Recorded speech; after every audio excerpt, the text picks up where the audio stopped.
Assalamualaikum warahmatullahi wabarakatuh. Pemirsa, saat ini kita kedatangan Bapak Kanit Reskrim Polsek Binjai Selatan. Ya Pak Kanit, selamat datang Pak Kanit. Jadi bincang-bincang kita saat ini terkait tentang keberhasilan Pak Kanit menekan angka kriminalitas dan menjaga kondusifan wilayah Binjai Selatan. Ya Pak Kanit ya? Siap. Jadi pemirsa, kita akan bincang-bincang sebentar dengan Pak Kanit. Apa program yang sudah dibuat Pak Kanit ini sehingga Kamtibmas di Binjai Selatan ini memang benar-benar sudah cukup kondusif. Dengan itu kita tanyakan dengan Pak Kanit. Awas, kita monitor. Oke Pak Kanit. Oke. Sehat selalu Pak Kanit, luar biasa Pak Kanit kita ini.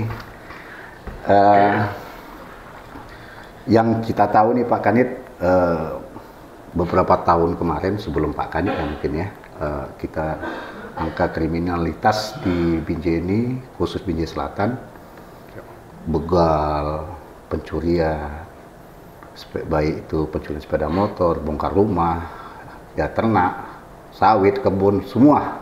Ini banyak hutang di Polsek Binjai Selatan.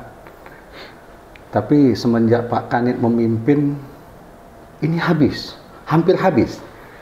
Kita dapat data itu, kita konfirmasi langsung. Ini sudah tertekan habis sama Pak Kanit. Nah, pola apa yang Pak Kanit bangun sehingga bisa dapat menekan angka kriminalitas itu, sehingga kekondusifan Kamtibmas di Binjai ini, termasuk di pilkada ini, Binjai Selatan ini luar biasa, baik-baik saja gitu Pak Kanit.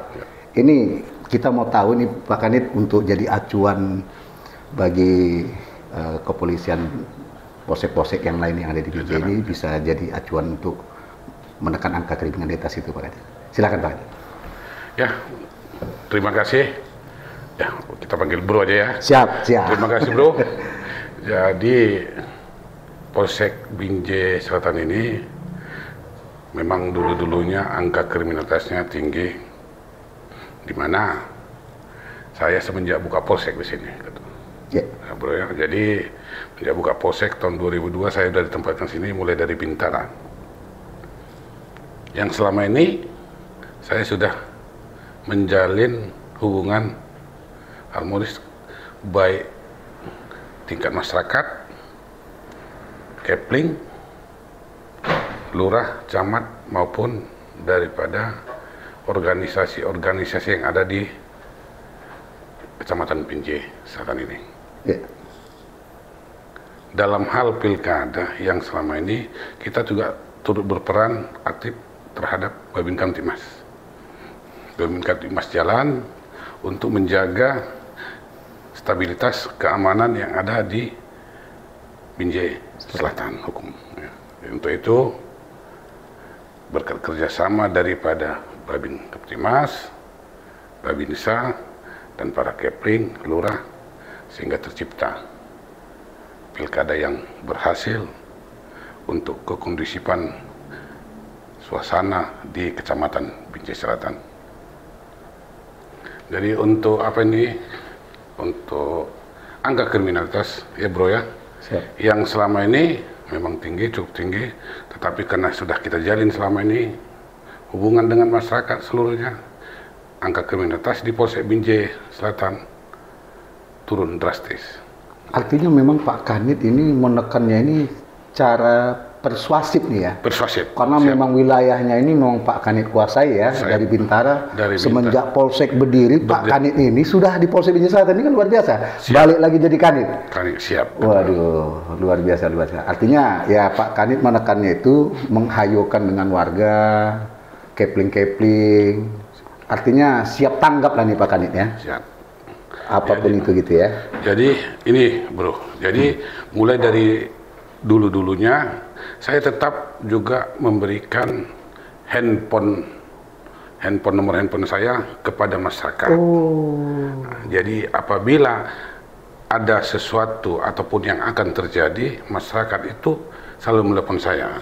Berarti handphone Pak Kanit ini 24 jam gitu? Siap. On time? On time. Waduh. Luar biasa. Ya, kadang-kadang kita sampai tengah malam ditelepon masyarakat. Iya. Nah, kita juga langsung turun, langsung sigap terhadap situasi. Jadi sebelum terjadi, kita sudah ditelepon oleh masyarakat.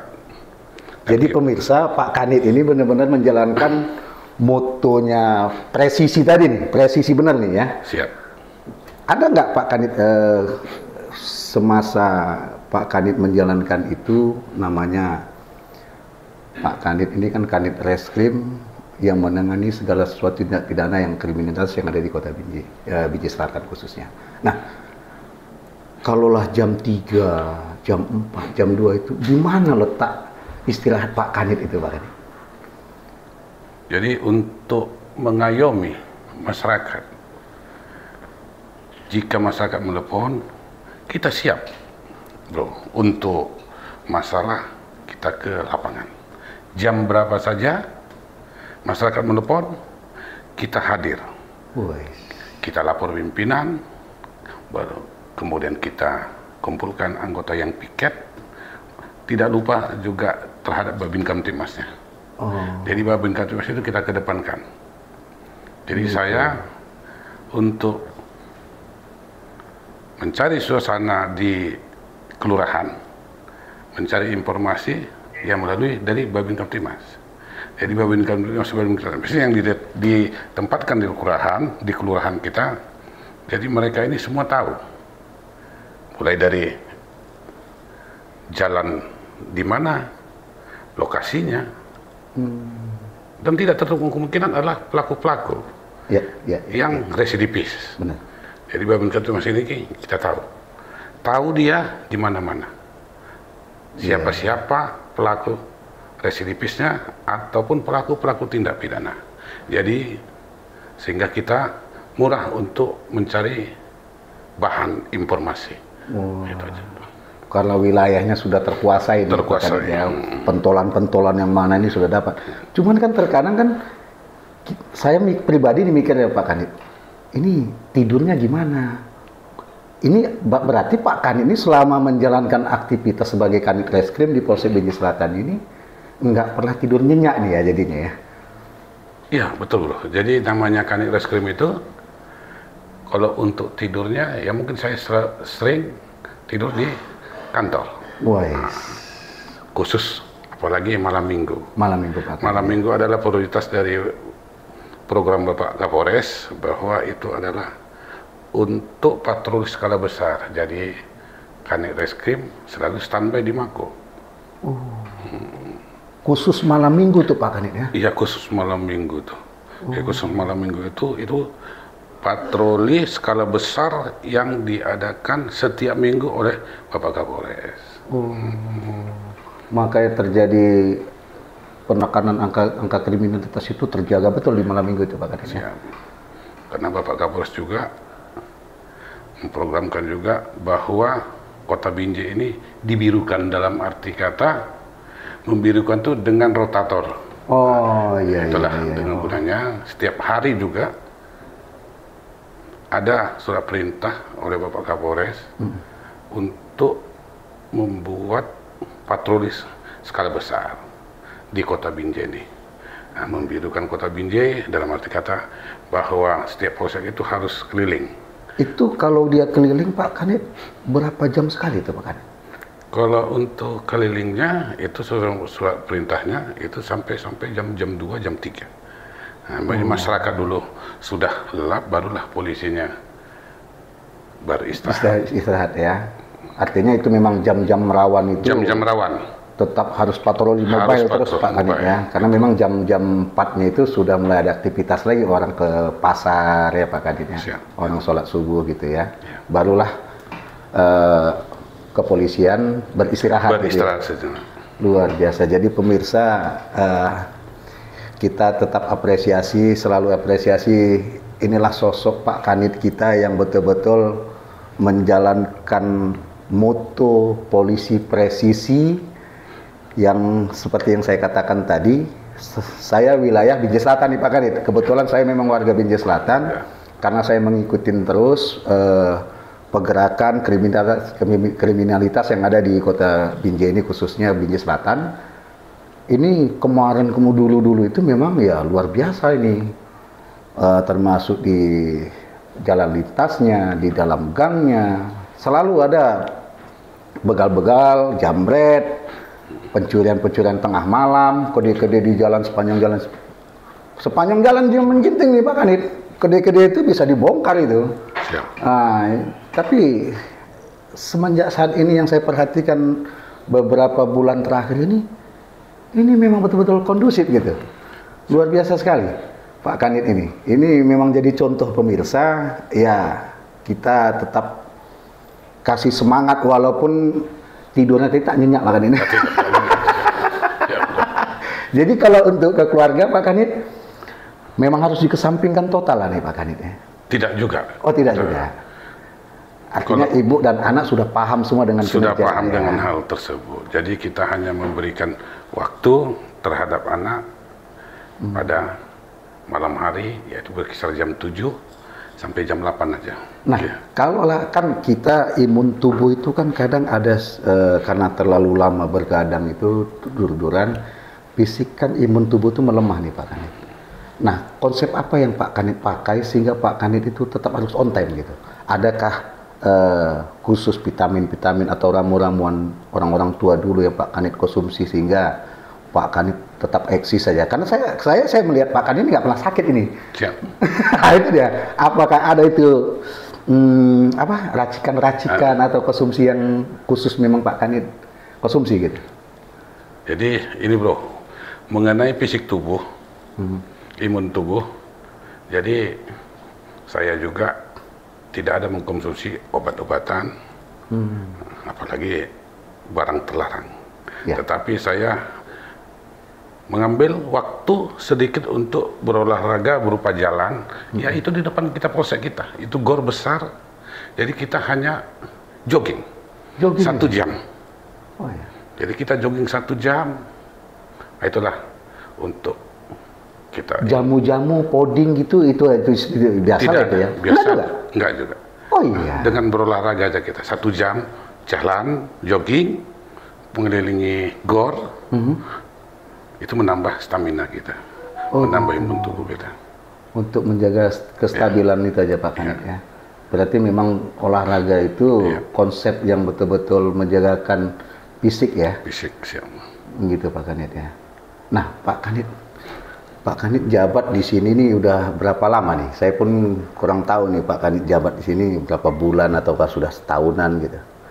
Jadi semenjak jadi Kanit Reskrim lah gitu. Ya, saya tahun 2001 menjak saya ada perwira, saya ke sini sebagai Kanit Reskrim. Jadi saya udah 2 kali menjabat Kanit Reskrim di sini.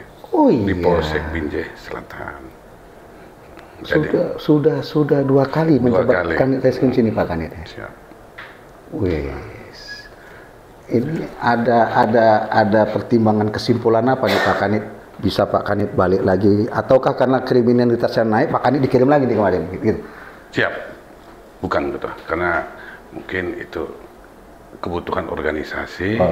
Penyegaran Pak Kanit. Penyegaran. Biasa ya. Kemungkinan juga penilaian dari pimpinan bahwa kita juga di sini bisa menjaga karena kita sudah lama di sini.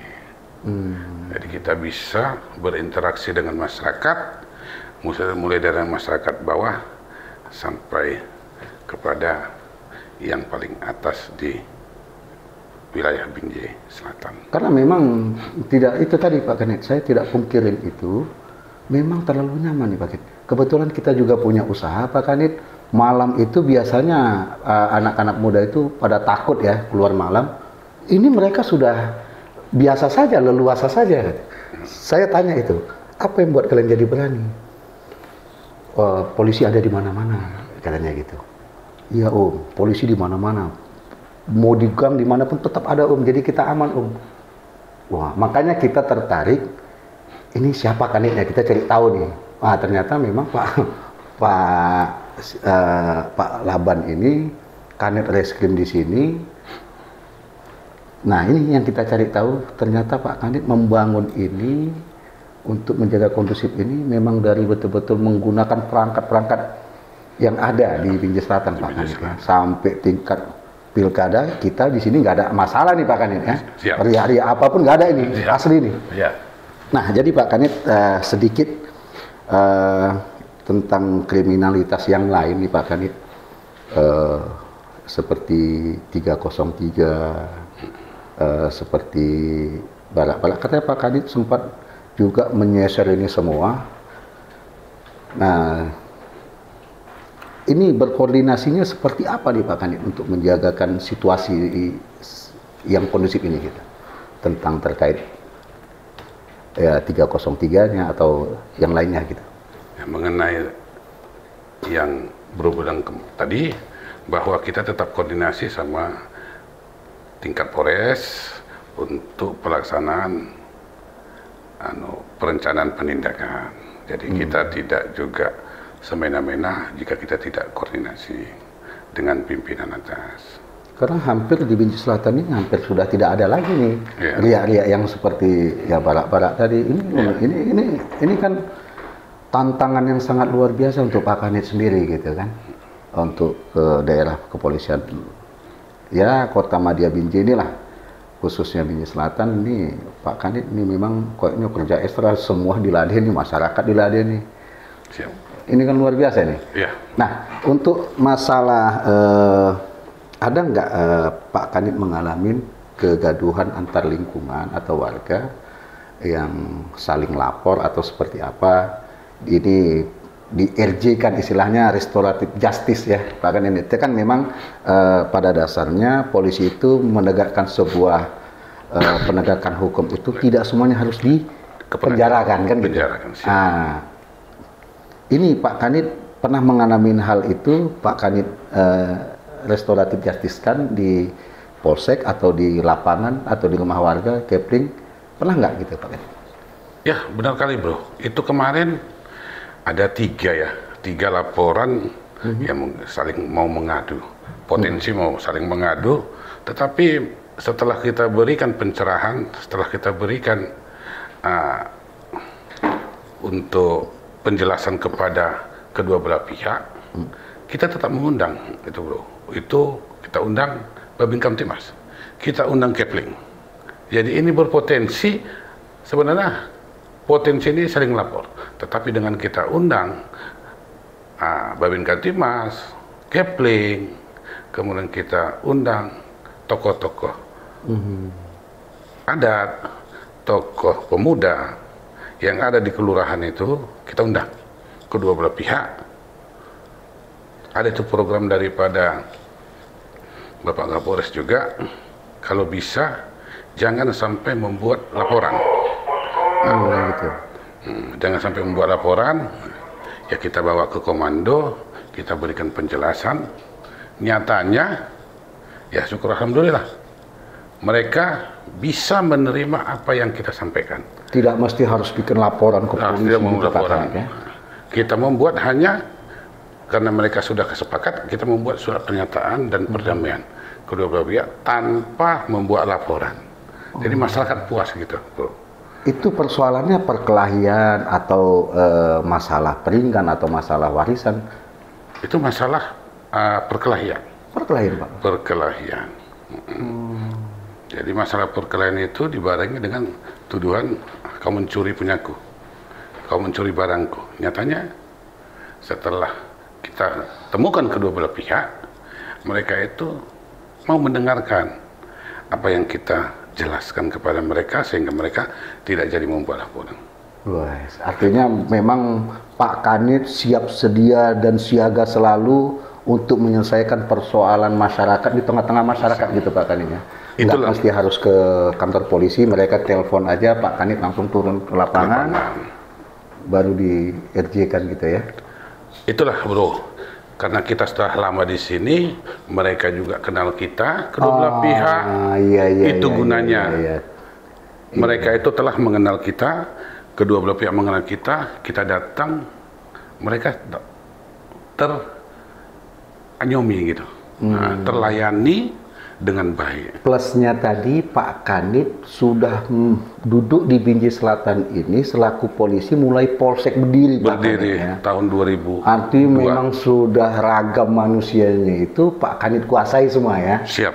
Wah, Siap. Jadi pemirsa, Pak Kanit kita ini mulai berdirinya Polsek itu beliau memang terus berbaur dengan masyarakat, dan pada prinsipnya yang dilakukan oleh Pak Kanit kita ini bagaimana persoalan-persoalan di tengah masyarakat itu tidak harus sampai ke ranah pidana, Pak Kanit ya.